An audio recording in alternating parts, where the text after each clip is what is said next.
In today lesson I will explain the entry test preparation of chemistry. जो topic मैंने select किया है वो है स्टेट ऑफ मैटर में गैस का टॉपिक।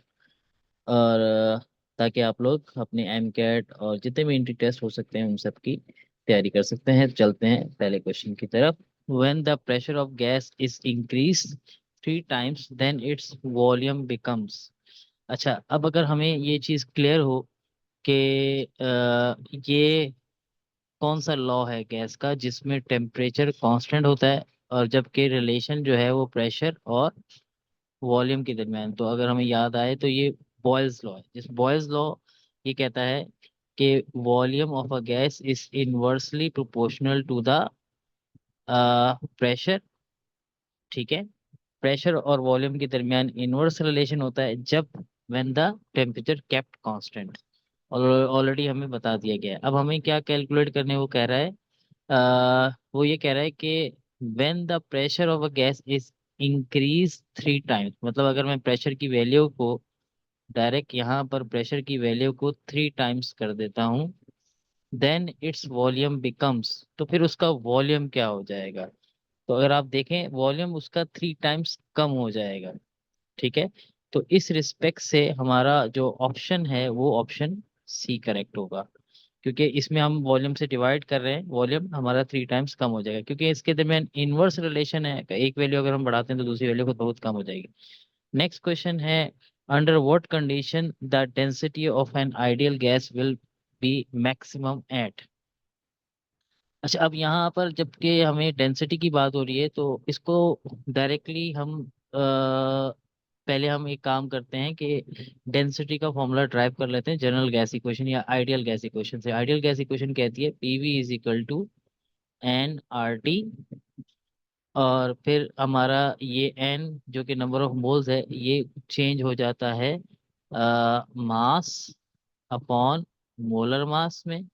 ठीक है, और आर टी वैसे रहेगा। उसके बाद ये जो मोलर मास है अगर मैं इसको यहाँ वॉल्यूम की जगह शिफ्ट कर दूंगा और वॉल्यूम को मोलर मास की जगह, तो जो शक्ल हमारी बनेगी वो कुछ इस तरह से होगी, PV into molar mass equal to ये हो जाएगा हमारा mass upon volume R T. अच्छा, अगर हमें याद हो कि मास अपॉन वॉल्यूम को हम क्या कहते हैं, डेंसिटी।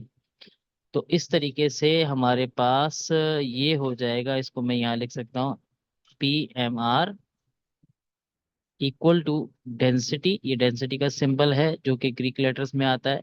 अच्छा, अब अगर मैं इसको फर्दर चेंज करना चाहूँ तो हमारे पास जो डेंसिटी का फॉर्मूला बनेगा वो बनेगा प्रेशर और मोलर मास अपनी जगह है, ये आर और टी से मल्टीप्लाई हो रहे हैं, यहाँ के क्या हो जाएंगे, डिवाइड हो जाएंगे। अच्छा, अब अगर मैं ये एक डेंसिटी का फॉर्मूला है हमारा, इस डेंसिटी के फॉर्मूले में अगर गौर से देखें कि डेंसिटी कब इंक्रीज होगी, जब आपका प्रेशर ज्यादा हो और मोलिकुलर मास ज्यादा हो। याद रखिएगा ये प्रेशर ज्यादा हो पहली कंडीशन, क्योंकि इनका प्रेशर का जो रिलेशन है वो डेंसिटी से डायरेक्ट है। लेकिन अगर मैं यहाँ पर टेम्परेचर की बात करूँ, टेम्परेचर को कम होना चाहिए, यानी कि प्रेशर को ज्यादा होना चाहिए और टेम्परेचर को कम होना चाहिए। ये हमारी कंडीशन है कि हमारी डेंसिटी इंक्रीज होगी। तो हम अपने क्वेश्चन की तरफ चलते हैं। उसने क्या कहा है, under what condition the density of an ideal gas with maximum, मतलब ज्यादा होगी। तो जैसे कि हमने देखा कि प्रेशर ज्यादा होना चाहिए, टेम्परेचर कम होना चाहिए। तो इस रिस्पेक्ट से हमारा ऑप्शन भी अगर हम गौर से देखें, लो टेम्परेचर है और हाई प्रेशर है। अच्छा, ये मैं डायरेक्टली आपके सामने डेंसिटी का फॉर्मूला भी लिख सकता था लेकिन मोस्टली हम लोग फॉर्मूला भूल जाते हैं। लेकिन जनरल गैस इक्वेशन से हमें ड्राइव करना आना चाहिए। नेक्स्ट क्वेश्चन हमारा क्वेश्चन नंबर 3 है, if 1/v is plotted on X axis and pressure on Y axis at constant temperature what should appear. अच्छा, अगर हमें याद हो अगेन यहाँ पर ये वॉल्यूम और प्रेशर के दरमियान रिलेशन की बात कर रहा है, तो ये बॉयज लॉ है। और बॉयज लॉ में हमारे पास जब हम एक ग्राफ प्लॉट करते हैं यानी कि वॉल्यूम और प्रेशर के दरमियान, तो इनवर्स रिलेशन होने की वजह से हमारे पास एक कर्व आता है। लेकिन अब की बात इन्होंने जो बात की है, इन्होंने कहा है कि हमने 1/v मतलब वॉल्यूम के रेसिप्रोकल के दरमियान कर्व लेना है। तो उस रिस्पेक्ट में कर्व नहीं आएगा, एक स्ट्रेट लाइन आएगी। ठीक है, तो हमारा ऑप्शन सी करेक्ट होगा। ठीक है, नेक्स्ट क्वेश्चन, क्वेश्चन नंबर 4 क्या कहता है हमारा, the general gas equation to know the volume of the gas at various temperature is. अच्छा, यहाँ पर हमारे पास वॉल्यूम हमने कैलकुलेट करना है डिफरेंट टेम्परेचर्स पे। तो अगर आपको याद हो, चार्ल्स लॉ में जो हमारा फॉर्मूला है वो वॉल्यूम और टेम्परेचर के दरमियान रिलेशन है। तो इसका मतलब है बाकी सारी चीजें कांस्टेंट है, क्योंकि यहाँ इन्होंने फोकस से वॉल्यूम और टेम्परेचर कहा है। अच्छा, अब चार्ल्स लॉ का जो हमारा रिलेशन बनता है आ, वो ये होता है कि v upon T equal to constant. और इसी तरीके से जब हम इसको फर्दर दो गैसेस के कंडीशन के साथ कंपेयर करते हैं तो हमारा फॉर्मूला बनता है v1 T1 equal to v2 upon T2। तो ये मेन हमारी दो कंपेरेटिव बनती है। अब हमें क्या मालूम करना है, what we have to find the volume मालूम करना है, और वेरियस टेम्परेचर पे। लेट सपोज मैं इस वॉल्यूम को वी टी कर देता हूँ और इस टेम्परेचर को टी टी कर देता हूँ, मतलब डिफरेंट टेम्परेचर पे।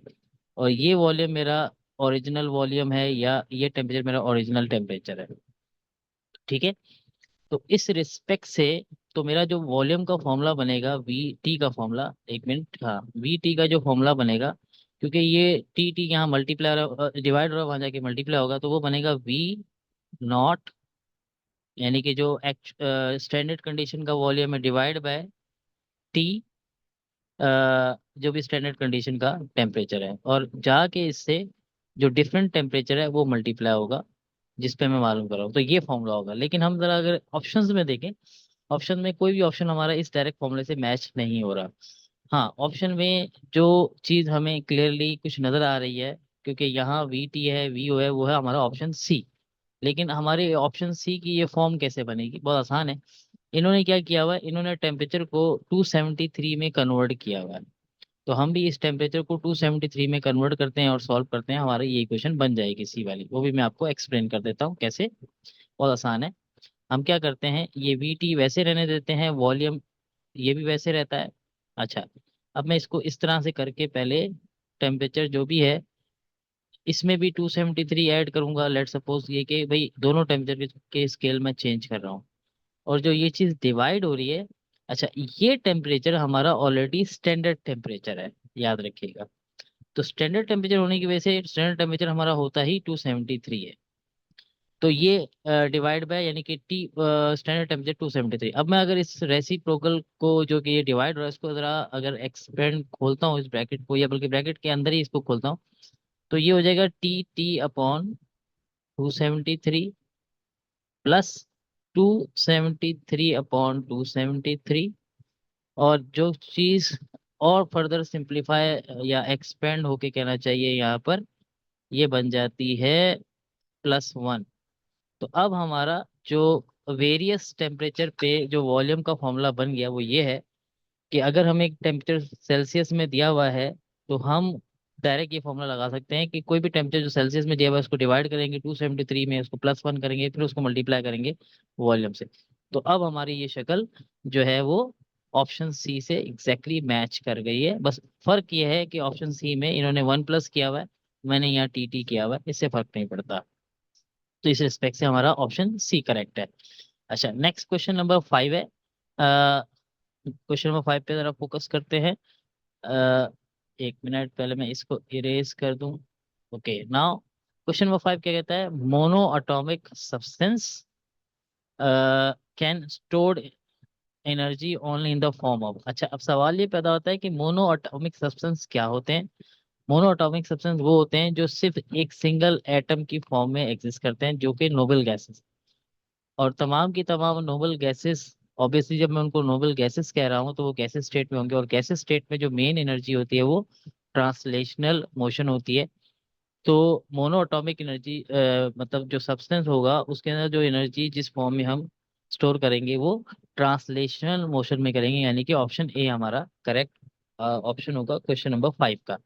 अच्छा, क्वेश्चन नंबर 6 की तरफ चलते हैं। A graph between pressure and the product of pressure and the volume at constant temperature and the number of mole is. अच्छा, अब यहाँ दोबारा हमने एक ग्राफ प्लॉट करना है। तो इस ग्राफ को प्लॉट किसके किसके अगेंस्ट करना है, सवाल ये पैदा होता है। देखें, यहाँ हम ग्राफ प्लॉट कर रहे हैं प्रेशर, नंबर वन प्रेशर है, और दूसरा हमारा प्रेशर वॉल्यूम है। ठीक है। तो ये हमारी कंडीशन है। अच्छा, अब अगर हमें याद हो कि, या इसको बल्कि ऐसे करना चाहिए, क्योंकि जब इन्होंने हमारा प्रेशर को इंडिपेंडेंट वेरिएबल कहा है, तो pressure should be kept on X axis. ठीक है, प्रेशर, इन्होंने कहा ना प्रेशर एंड प्रोडक्ट ऑफ, तो पहले प्रेशर एक्स एक्सिस पे आएगा, प्रेशर वॉल्यूम वाई एक्सिस पे आएगा। ये चीज भी हमें क्लियर होनी चाहिए। अच्छा, अब हमारा इन्होंने कहा graph between pressure and the product of pressure and volume. अगर आपको याद हो कि अकॉर्डिंग टू, अगेन यहाँ पर कांस्टेंट टेम्परेचर होने की वजह से मैं ये कहूंगा कि ये बॉयज लॉ है। तो बॉयज लॉ में पीवी इक्वल होता है कांस्टेंट के। मतलब क्या हुआ कि ये जो पीवी की वैल्यू है इसने कांस्टेंट रहना है। जब इसने कांस्टेंट रहना है, इसने चेंज ही नहीं होना, तो जितना मर्जी मैं प्रेशर बढ़ाता चला जाऊं, ये वैल्यू सीधी स्टेट एक ही जगह पर रहेगी। तो हमारे पास जो ग्राफ बनेगा उसमें एक स्ट्रेट लाइन आएगी जो कि पैरेलल टू एक्स एक्सिस होगी। तो इस रिस्पेक्ट से हमारा ऑप्शन ए करेक्ट होगा। नेक्स्ट क्वेश्चन, हमारा क्वेश्चन नंबर क्या है, if both the temperature and the volume of a gas are doubled the pressure. अच्छा, अब यहाँ पर रिलेशन है टेम्परेचर एंड वॉल्यूम के दरमियान। तो टेम्परेचर एंड वॉल्यूम के दरमियान जो रिलेशन दिया है वो चार्ल्स ने दिया है। उसमें सिंपल सा फॉर्मूला है कि वॉल्यूम इक्वल होता है कांस्टेंट इनटू टेम्परेचर, या इसको कहना चाहिए वी अपॉन टी इक्वल होता है हमारा कांस्टेंट के। तो उन्होंने कहा if the temperature and the volume of a gas are doubled, तो अगर मैं इसको भी डबल कर देता हूँ, इसको भी डबल कर देता हूँ, तो क्या होगा। ऑलरेडी जब दोनों ही डबल कर देता हूँ तो ये कैंसिल होकर कोई भी चेंज नहीं आएगा, तो ऑप्शन बी हमारा करेक्ट होगा। नेक्स्ट है, which one of the following is a general gas equation. बहुत ही आसान क्वेश्चन है, PV is equal to NRT, हमें ऑलरेडी पता है। अ, ठीक है। अच्छा, अब यहाँ पर हमारे पास बहुत सारे बच्चे ये ऑल ऑफ दीज भी लगा देते हैं, बस इसमें ये करेक्शन है कि ये गलत है, क्योंकि नंबर ऑफ मोल्स भी मेंशन होने चाहिए हमारे पास। तो इस रिस्पेक्ट से, अच्छा नेक्स्ट क्वेश्चन है question number 9, volume of a gas at S T P is 10 DM cube. हमें वॉल्यूम दिया गया है कितना, 10 डीएम क्यूब दिया गया है। ठीक है, what temperature it volume will become 30 DM cube. मतलब इसका वॉल्यूम 1 चेंज होके 3 टाइम्स हो जाता है, 30 डीएम क्यूब हो जाता है। और व्हाट टेम्परेचर, किस टेम्परेचर पे। तो अगेन यहाँ वॉल्यूम और टेम्परेचर के दरमियान रिलेशन है। तो हमारे पास अभी हमने देखा कि वॉल्यूम और टेम्परेचर के दरमियान डायरेक्ट रिलेशन होता है अकॉर्डिंग टू चार्ल्स लॉ। तो अगर हमारा वॉल्यूम जो है वो 3 टाइम्स बढ़ रहा है, तो टेम्परेचर भी 3 टाइम्स बढ़ेगा। अच्छा, अब सवाल ये पैदा होता है यहाँ क्या हमें टेम्परेचर की वैल्यू गिवन है, बिल्कुल गिवन है, क्योंकि इन्होंने हमें ऑलरेडी एसटीपी की बात की है। STP stand for standard temperature and pressure. Standard temperature हमारा कितना होता है, वो होता है 273। ठीक है। तो अगर हमारा वॉल्यूम 3 टाइम्स बढ़ गया है, अगर आप 10 को 30 में कन्वर्ट करना चाहते हैं, इसको मल्टीप्लाई बाय 3 करना पड़ेगा, तो टेम्परेचर भी हमारा 3 टाइम्स बढ़ जाएगा। तो ये 273 केल्विन में, मतलब इंटू 3 केल्विन आ जाएगा। मतलब अगर हम इसको कैलकुलेट करेंगे तो 819 केल्विन आएगा। तो हमारा ऑप्शन सी करेक्ट होगा क्वेश्चन नंबर 9 का। नेक्स्ट क्वेश्चन नंबर 10 क्या कहता है, which of the following pair of gases possess equal volume at STP। अच्छा, STP पे वो यानी कि स्टैंडर्ड टेम्परेचर एंड प्रेशर पे जो हमारी जो गैस है, अगर वो 1 मोल गैस है, तो वो 22.4 डीएम क्यूब ऑक्युपाई करती है। मतलब ये एक स्टैंडर्ड फॉर्म है जो हमें याद होनी चाहिए, कि 1 मोल गैस 22.4 डीएम क्यूब ऑक्युपाई करती है। और अगर यही टेम्परेचर हमारा आरटीपी पे हो, तो उस वक्त, मैं RTP room temperature and pressure की बात कर रहा हूँ, उस पे 1 मोल जो है गैस 24 डीएम क्यूब ऑक्युपाई करती है। लेकिन खैर हमारा इसे अभी फिलहाल हमारे क्वेश्चन में एसटीपी की बात हो रही है। तो हमने ये देखना है कि कौन सी पेयर ऑफ गैस जो है वो 22.4 डीएम क्यूब या 1 मोल के बराबर है। मतलब इन दोनों में से कोई एक चीज हमें मिल जाए, तो हम आंसर, यानी कि जिसके नंबर ऑफ मोल सेम होंगे, तो हमारा। अब यहाँ पर ऑप्शन ए में 44 ग्राम ऑफ CO2 दिया हुआ है। अगर आपको याद हो या आप कैलकुलेट कर सकते हो, कार्बन डाइऑक्साइड का जो मोलर मास होता है वो 44 ग्राम होता है। तो 44 ग्राम को अगर मैं मोल में कन्वर्ट करूंगा तो वो 1 मोल आएगा। तो इसका मतलब है कार्बन डाइऑक्साइड तो ऑलरेडी 1 मोल के बराबर है, लेकिन CO का मोलर मास 44 ग्राम नहीं होता, ये 44 ग्राम से ज्यादा है। तो इसके नंबर ऑफ मोल्स जो है वो ज्यादा हो जाएंगे। ज्यादा होने की वजह से इसका वॉल्यूम भी बढ़ जाएगा। तो इस वजह से ये ऑप्शन ए करेक्ट नहीं हो सकता। ऑप्शन बी में 16 ग्राम ऑफ O2 दिया हुआ है। चलो मैं इसको कैलकुलेट कर लेता हूँ। ऑक्सीजन का मास कितना होता है 32, तो 16 को जब 32 से डिवाइड करूंगा तो ये आएगा 0.5 मोल। इसी तरीके से अगर मैं 32 ग्राम ऑफ CH4 कैलकुलेट करने की बात करता हूँ, तो मास इसका 32 है और CH4 का मास कितना होता है 12 + 4, तो ये हो जाएगा 16। और ये तो डबल मोल आ जाएगा, यहाँ पर नंबर ऑफ मोल्स दोनों के सेम ही नहीं है। तो ऑप्शन बी भी करेक्ट नहीं होगा। अच्छा, अब अगर हम देखते हैं ऑप्शन सी की तरफ, उसके भी नंबर ऑफ मोल्स कैलकुलेट करने की कोशिश करते हैं। अच्छा, ऑप्शन सी में क्या कह रहा है, 3.01 into 10 power 23 molecules of CO। अच्छा, अगर मैंने नंबर ऑफ मॉलिक्यूल से मोल्स कैलकुलेट करने हैं तो उसका सिंपल सा फॉर्मूला क्या है हमारे पास, मोल बराबर होता है जो भी हमारे नंबर ऑफ पार्टिकल्स हैं उसको डिवाइड करते हैं हम एवोगैड्रो 6.023 एक्सपोनेंट 23 से। यानी कि अगर मैं इस वैल्यू को एवोगैड्रो नंबर से डिवाइड कर दूं तो मेरे पास नंबर ऑफ मोल आ जाएंगे। तो 3.01 एक्सपोनेंट 23 ऑलमोस्ट हाफ वैल्यू है। मतलब मैं यहाँ पर 3.01 एक्सपोनेंट 23 को डिवाइड करता हूँ 6 पॉइंट, तो मेरे पास जो मोल आते हैं वो आते हैं 0.5 मोल्स। अच्छा, तो इसका मतलब है इसके बाद जो सेकंड इसके साथ गैस है इसका भी हाफ मोल कैलकुलेट होना चाहिए, लेकिन इन्होंने ग्राम मॉलिक्यूल्स कह दिया है, तो ग्राम मॉलिक्यूल का हमारे पास कन्वर्ट होके ये चीज ऐसे नहीं बनेगी। बस इसकी वजह से ये हाफ मोल नहीं बनेगा। तो इस रिस्पेक्ट से हमारा ऑप्शन डी ही करेक्ट होता है। लेकिन मैं आपको इसको चेक करके भी बताऊंगा कि कैसे, ताकि हमें इसकी अच्छी अंडरस्टैंडिंग डेवलप हो। अच्छा, ऑप्शन डी में हाफ मोल ऑलरेडी इसने आपको दे दिए हैं NO के, बस इसके मोल निकाल लेते हैं। बल्कि इसके मोल हम ऊपर ऑप्शन बी में निकाल चुके हैं, 16/32 हाफ मोल ही बनता है। तो दोनों के नंबर ऑफ मोल सेम है, तो नंबर ऑफ पार्टिकल्स भी सेम होंगे और वॉल्यूम भी फिर उसका सेम होगा। ठीक है। अच्छा, क्वेश्चन नंबर 11 क्या है, which is incorrect about ideal gas. अच्छा, हमने यहाँ इनकरेक्ट स्टेटमेंट की बात करनी है। ऑप्शन ए में no force of attraction between molecule, ये करेक्ट स्टेटमेंट है। No example in the nature, इसकी एग्जाम्पल बिल्कुल है। कैन बी लिक्विफाइड इजीली, ओहो, ये हमारा ऑप्शन सी करेक्ट होगा। उसका रीजन ये है कि आइडियल गैस में जब फोर्स ऑफ अट्रैक्शन ही नहीं होगी तो उसको आप लिक्विड पे कैसे कन्वर्ट कर सकेंगे। तो ये आइडियल गैस की प्रॉपर्टी नहीं है। नेक्स्ट है question number 12, a gas initially at 27 degree Celsius is heated up to 327 degree Celsius, its average kinetic energy will be. अच्छा, यहाँ हमारा टेम्परेचर का काइनेटिक एनर्जी से रिलेशन है, लेकिन हम ये चेक करेंगे कि टेम्परेचर कितना इंक्रीज हुआ है। इसके लिए हम इसमें दोनों में 273 ऐड कर देते हैं, इसमें भी 273 ऐड कर देते हैं, इसमें भी 273 ऐड कर देते हैं। इसमें जब मैं 273 ऐड करता हूँ तो ये हो जाता है 300 K, और ये हो जाता है 600 K। तो आप देख सकते हैं कि हमारा जो टेम्परेचर है वो 2 टाइम्स बढ़ गया है। अगर टेम्परेचर 2 टाइम्स बढ़ गया है और वॉल्यूम, सॉरी, टेम्परेचर का डायरेक्ट रिलेशन होता है KE से, तो इस रिस्पेक्ट से हमारी काइनेटिक एनर्जी भी डबल हो जाएगी। ऑप्शन ए करेक्ट होगा। नेक्स्ट क्वेश्चन है, the correct value of general gas constant R is. अच्छा, अब हमारे पास ये वैल्यू कुछ जानी पहचानी, लेकिन इसका ये यूनिट गलत है, तो ये नहीं होगा। इसी तरीके से ये वैल्यू भी सही है, लेकिन इसका ये यूनिट बिल्कुल अपोजिट है।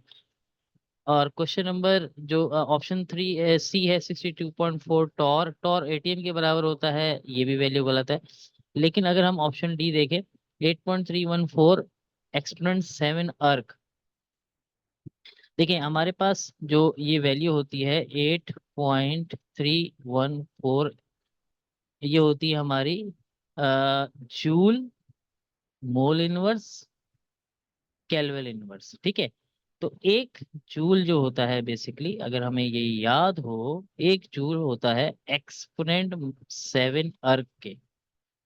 तो अगर मैं इस जूल को कन्वर्ट कर दूं तो तब मेरे पास जो है यहाँ पर ये एक्सपोनेंट 7 अर्ग आ जाएगा। तो इस रिस्पेक्ट से हमारा ऑप्शन डी करेक्ट है। नेक्स्ट क्वेश्चन, क्वेश्चन नंबर 14 क्या कहता है, 14 ये कहता है कि इन gas and liquid the temperature is measure of, जो हमें इन्होंने dash kinetic energy of the molecules. तो आप जब गैस की और लिक्विड की बात करते हैं, दोनों में ही मॉलिक्यूल्स अपनी जगह चेंज कर सकते हैं।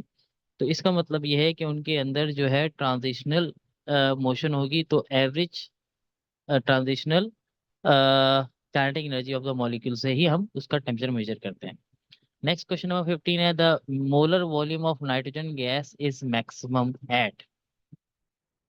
अच्छा, जब हम मोलर वॉल्यूम की बात करते हैं तो यहाँ हमें एक चीज़ बहुत क्लियर होनी चाहिए, वो ये कि अगेन यहाँ पर प्रेशर, यहाँ पर अगर ऑप्शन में देखें तो ऑप्शन में हमारे पास एक तो टेम्परेचर दिया हुआ है और एक प्रेशर दिया हुआ है।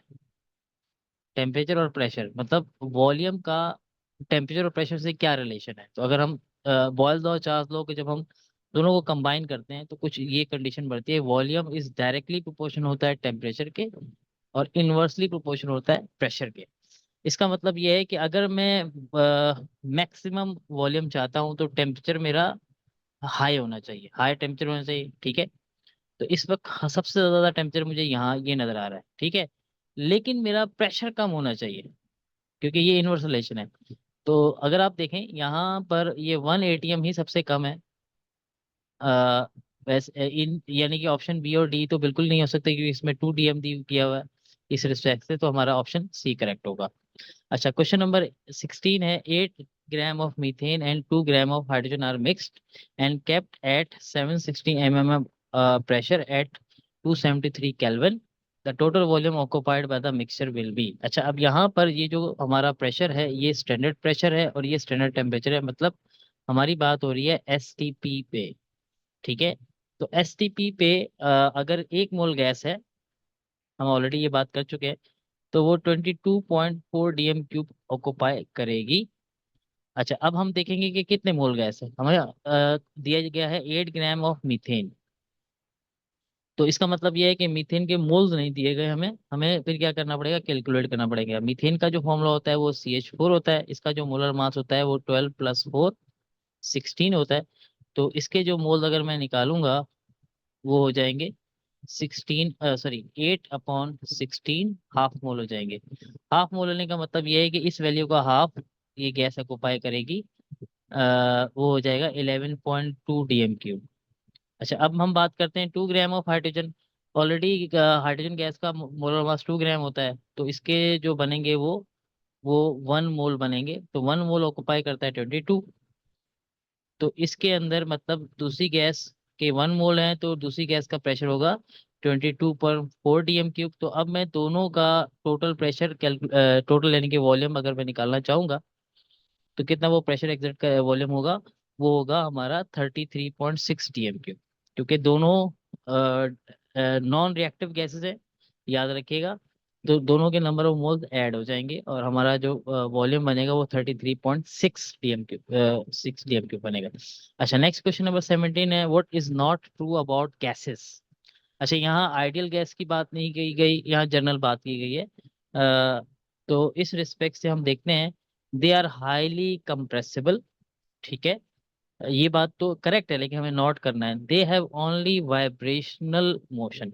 हाँ, ये बात गलत हो सकती है क्योंकि अगर गैस की हम बात करें, गैस तो ऑलरेडी मूव कर रही होती है एक जगह से दूसरी जगह, तो उसके अंदर तो ट्रांजिशनल मोशन होती है। तो ऑप्शन बी हमारा करेक्ट होगा। अच्छा, नेक्स्ट क्वेश्चन नंबर 18 हमारा क्या है, for the definite mass of an ideal gas at constant temperature, the plot of which the pair of species will give a curved path। अच्छा, कर्व पाथ का मतलब यह है कि इनवर्स रिलेशन हो जाए। PV और P ऑलरेडी हम ऊपर देख चुके हैं कि MCQs में एक स्ट्रेट लाइन बनी थी, तो इसमें तो नहीं होगा। हाँ, pressure and volume Boyle's law कहता है कि उसमें हमारा इनवर्स रिलेशन होता है, तो इसमें हमारा ऑप्शन बी करेक्ट होगा। नेक्स्ट क्वेश्चन है हमारा, अब question number 19, pressure of 0.101325 bar when express in atmosphere represent। अच्छा, अब हमें ये पता होना चाहिए कि हमारा बार का और एटमॉस्फेयर का क्या रिलेशन है? 1 इक्वल होता है 1.01325 ठीक है, ये रिलेशन है।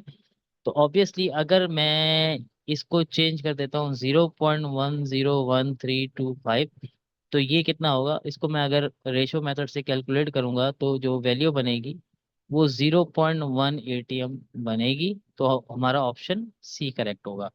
अच्छा, नेक्स्ट क्वेश्चन है, the dimension of pressure are same as that of energy force, energy per unit volume, force per unit area. अगर आपको फॉर्मूला ऑलरेडी प्रेशर का याद हो, वो एफ अपॉन ए होता है। तो ऑप्शन डी हमारा करेक्ट ऑप्शन होगा। नेक्स्ट क्वेश्चन नंबर 21 है, gases deviate from ideal behaviour eight high pressure, which of the following correct for non ideality. मतलब हमने वो स्टेटमेंट देखना है जो कि नॉन आइडियल बिहेवियर या रियल गैस के रिस्पेक्ट से करेक्ट हो। तो अगर हम पहला ऑप्शन देखते हैं, eight high pressure the gas molecule move in one direction. ये तो बिल्कुल ही मतलब हमेशा गैस की मोशन तो हमें हमें ऑलरेडी पता है कि वो रैंडम मूवमेंट होती है, तो ऑप्शन ए करेक्ट नहीं हो सकता। At high pressure the collision between gas molecule are increase manifold. High pressure पे मतलब ये वेरिएंट होता है, मैनीफोल्ड का मतलब क्या हुआ? वेरिएंट होता है। हाई प्रेशर के ऊपर गैसेस के मॉलिक्यूल बहुत करीब आ जाते हैं, वो वेरिएंट नहीं हो सकता, इसमें भी थोड़ा डाउट है। Option C, at high pressure the volume of gas become insignificant. ये उस पर डिपेंड करता है, मतलब ये एक इररिलेवेंट का स्टेटमेंट है, क्योंकि इसमें हमें इन्होंने टेम्परेचर की बात नहीं बताई है या वो वेसल की बात नहीं बताई है, तो इस रिस्पेक्ट से हम ये नहीं कह सकते कि उसका वॉल्यूम क्या हो जाएगा। हाँ, वॉल्यूम कम हो सकता है, इनसिग्निफिकेंट नहीं हो सकता रियल गैस का। ठीक है, डी ऑप्शन है, eight high pressure the inter molecular attraction become significant. हाँ, जब हम प्रेशर बढ़ाएंगे वो मॉलिक्यूल करीब आएंगे तो अट्रैक्शन बढ़ जाएगी, और ये रियल गैस में अट्रैक्शन बढ़ जाएगी। तो ऑप्शन डी बहुत क्लियर है, तो ऑप्शन डी हमारा करेक्ट होगा। अच्छा, नेक्स्ट क्वेश्चन नंबर 22 की तरफ चलते हैं। Ultra high pressure which of the following gas show more ideality in character. अच्छा, अब हमारे पास यहाँ पर चार गैसेस हैं।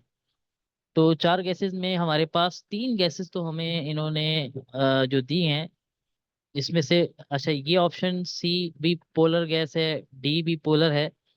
अच्छा, option B non polar gas है और नॉन। अगर इन दोनों नॉन पोलरिटी की बात करें तो इसके अंदर पोलर बॉन्ड होते हैं, तो ज़्यादा नॉन पोलर गैस को मैं यहाँ ऑप्शन ए में कहूँगा, ये ज़्यादा हाईली नॉन पोलर है।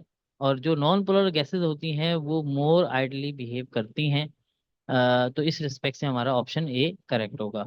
नेक्स्ट क्वेश्चन है, when 200 cm cube of a gas at constant pressure is heated it volume. अच्छा, अब यहाँ पर प्रेशर कांस्टेंट है, अगेन हमारा जो यहाँ रिलेशन बनेगा वो वॉल्यूम का टेम्परेचर के साथ रहेगा। ये चार्ल्स लॉ होगा। ठीक है, तो अगर हम इसको हीट कर रहे हैं तो इसका वॉल्यूम बढ़ना चाहिए। ठीक है, तो इस रिस्पेक्ट से क्वेश्चन नंबर 23 का हमारा ऑप्शन ए करेक्ट है। नेक्स्ट क्वेश्चन है, the product of PV of a gas has a unit. अच्छा, अब अगर आपको याद हो कि प्रेशर का जो यूनिट होता है वो क्या होता है, या प्रेशर का चले हम फॉर्मूला लिख देते हैं। प्रेशर का फॉर्मूला होता है फोर्स अपॉन एरिया, और वॉल्यूम का फॉर्मूला होता है हमारा वो अगर आपको याद हो तो वो होता है मीटर क्यूब। या वॉल्यूम को अगर मैं वॉल्यूम ही रहने देता हूँ, उसको मीटर क्यूब कह रहा हूँ तो M3 लिख देता हूँ, इसकी डायमेंशन से मैं अच्छी तरीके से ऑक्युपाई कर लूंगा। तो एरिया हमारा किसके बराबर होता है? मीटर स्क्वायर के बराबर होता है, अगर आपको याद हो। तो यहाँ मैं मीटर स्क्वायर लिख देता हूँ, और फोर्स की जगह पर मैं लिख देता हूँ न्यूटन। ठीक है, तो ये मीटर स्क्वायर से ये एक मीटर कम हो जाता है, तो ये न्यूटन मीटर हो जाता है। तो न्यूटन मीटर यूनिट किसका होता है? वो हमारा एनर्जी का होता है, लेकिन यहाँ एनर्जी नहीं है, एनर्जी होता है वर्क होता है, तो ऑप्शन सी हमारा करेक्ट होगा।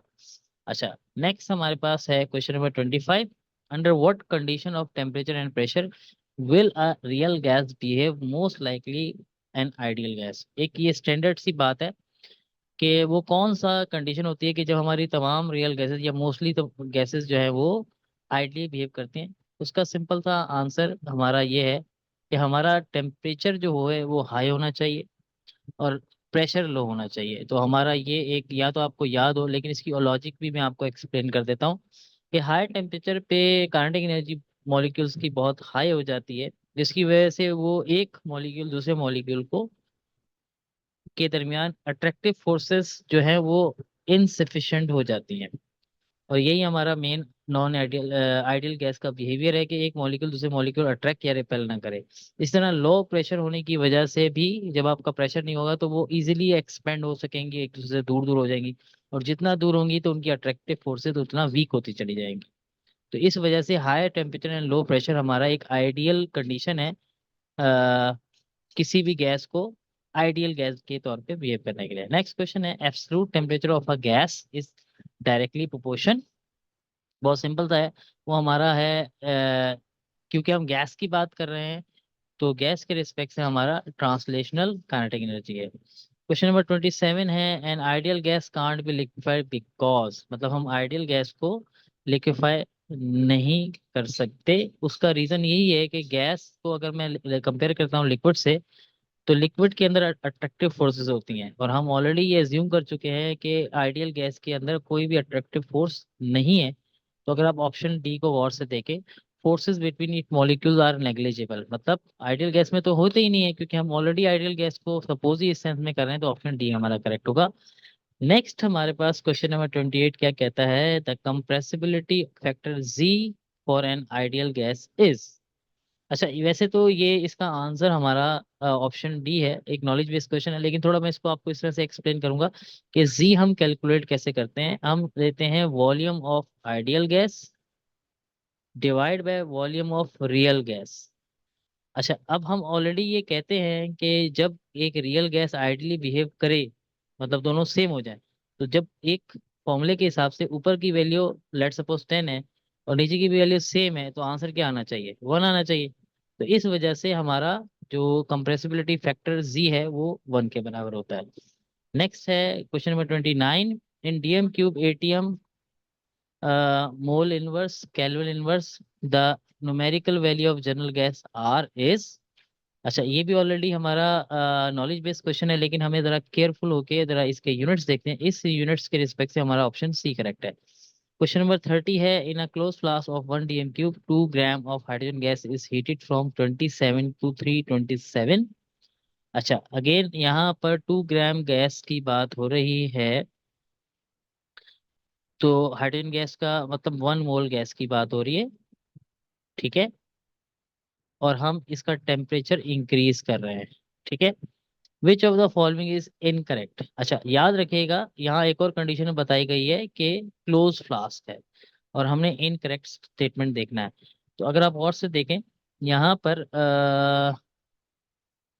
ऑप्शन ए क्या है, the pressure of the gas increase, बिल्कुल हो जाएगा। हमें इनकरेक्ट स्टेटमेंट देखना है, the kinetic energy of the molecule increase, वो भी हो जाएगी क्योंकि हम टेम्परेचर बढ़ा रहे हैं। The rate of collision increase, that will also increase, ठीक है। लेकिन ऑप्शन डी में the number of mole of the gas increase, नहीं, ये बिल्कुल नहीं होगा, क्योंकि जब हमारा मास फिक्स है तो मोल्स कैसे फिक्स चेंज हो सकते हैं। ऑप्शन डी करेक्ट है। A pressure of a gas is due to. अच्छा, ये भी एक नॉलेज बेस्ड क्वेश्चन है, इसका अगर हम डायरेक्टली देखें, the molecular impact against the wall of the vessel by definition, option B correct है, ठीक है। नेक्स्ट क्वेश्चन हमारा है question number 32, the compressibility factor Z, the extent of which real gas deviate from ideal behavior is given by for 1 mole। हाँ, अगर आपको याद हो तो ये भी जी के कैलकुलेट करने का सिंपल सा फॉर्मूला है, option C, PV upon R T. जब हम 1 मोल गैस लेते हैं तो ये फॉर्मूला होता है। नॉलेज बेस्ड क्वेश्चन है, मतलब हमें ऑलरेडी ये बात पता होनी चाहिए।